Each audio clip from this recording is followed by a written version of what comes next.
اوقاف کے ذریعے سے ایک بنیادی مقصد ہوتا ہے ائمہ کی تنخواہیں، یہ بھی بنیادی مقصد ہوتا ہے، لیکن افسوس مسجد وقف کی ہے، آمدنی جو ہو رہی ہے وہ مسجد کی خاطر ہو رہی ہے۔ کتنے ایسے مساجد کی کمیٹیاں ہیں، یہ تعمیر کر رہے ہیں، وہ تعمیر کر رہے ہیں، یہ بنا رہے ہیں، وہ بنا رہے ہیں۔ کہاں سے بنا رہے صاحب؟ ہم نہیں بنا رہے، فلاں صاحب آ کے بول رہے ہیں میں دیوار بنانا چاہ رہا ہوں، بنا لو، فلاں آ کے بول رہا ہے میں گیٹ بنانا چاہ رہا ہوں، بنا لو، فلاں آ کے بول رہا ہے میں اے سی لگانا چاہ رہا ہوں، لگا لو، فلاں آ کے بول رہا ہے میں قالین بچھانا چاہ رہا ہوں، بچھا لو۔ ان آنے والوں کو یہ بد دماغ غلیظ قسم کے لوگ یہ نہیں بول سکتے ہیں ضرورت اس وقت مسجد کو اے سی کی نہیں ہے، ائمہ کی تنخواہیں 10,000 5,000 8,000 ہے، 20 سال سے امامت کرنے کے بعد اس کی طرف توجہ دیا جائے۔ 2 لاکھ 1.5 لاکھ 2.5 لاکھ 3 لاکھ بھی بعض مسجدوں کا انکم ہے، لیکن مسجد کے امام کی تنخواہ 25 سال ہو گئے امامت کرتے ہوئے 11,000 سے آگے نہیں بڑھی ہے۔ 25 سال سے کسی کی اولاد مسجد میں کام کرتی تو کیا وہ 11,000 پہ اٹکی ہوئی رہتی؟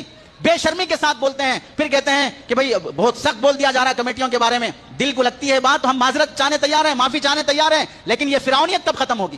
یہ درندگی کب ختم ہوگی؟